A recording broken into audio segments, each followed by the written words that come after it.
علمیت کا جو ایک اسکیل ہے اس کو آپ یہ کہیں کہ یہ شوخیانہ ہے، یہ بازاری ہیں، یہ غلط ہے. عوامی ہیں، عوامی کہہ سکتے ہیں نا. کیونکہ میں نے جیسے کہا نا، جیسے ابھی زاہد نے بھی کہا تھا کہ بھئی یہ جب ہر لفظ بن جائے اور جب علمی طور پر حرفوں میں استعمال ہوگا تو پھر لغت ایکسیپٹ کرے گی اس کو. اور لغت کے اندراج سے لفظ کا اعتبار قائم ہوتا ہے، اس کا وجودی اعتبار ہی لغت ہے. لفظ کا وجودی اعتبار باہر سے نہیں آتا. آپ کتنے بولتا ہے. تو اسی لیے میں نے کہا کہ یہ چونکہ لفظ عام طور پہ بولے جا رہے ہیں اس لیے. اور ابھی مجھے ایک اختلاف پیدا ہوا ہے احمد سلیم صدیقی سے کہ انہوں نے ایک بہت ہی غلط نام استعمال کیا اردو ڈکشنری بورڈ کے حوالے سے. یعنی جس کا جو آرکیٹیکٹ کا جس کے پاس صرف وہ ہے اور جبکہ اردو ڈکشنری بورڈ کی بنیادی شرط ہے کہ اردو ایم اے ہو اور پی ایچ ڈی ہو تو کیا کہنا. اگر وہ انہوں نے جو ایک کرانیکل لکھا تھا اس کی وجہ سے اگر جنگ کی وجہ سے عرفان صدیقی ان کے دوست ہو گئے اور ان کو جاب دے دی تو اس کا مطلب یہ کہ یہ ڈکشنری کے جاننے والے. یہ اتنا جاہل ہے کہ مدیر اعلیٰ ہو کر ایک کتاب چھاپی تو کہتا ہے عرض ناشر.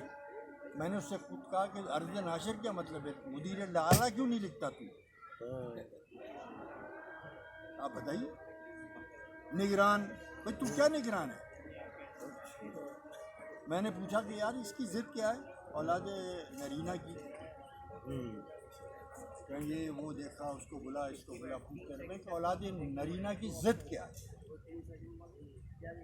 نہیں بتا سکتا. میں نے کہا اولاد مادینہ. اور اس کو محمد حسین آزاد نے جامع القواعد میں لکھا ہے.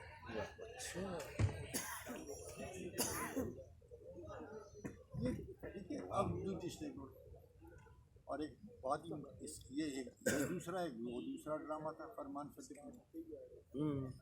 یہ لغت کے لوگ نہیں تھے بھائی، یہ راشد صاحب بتائیں گے 90 کے لوگ، پرچی کے لوگ تھے. جوش صاحب، نسیم اندروی تھے، شوکت سبزواری تھے، شان الحقاقی تھے.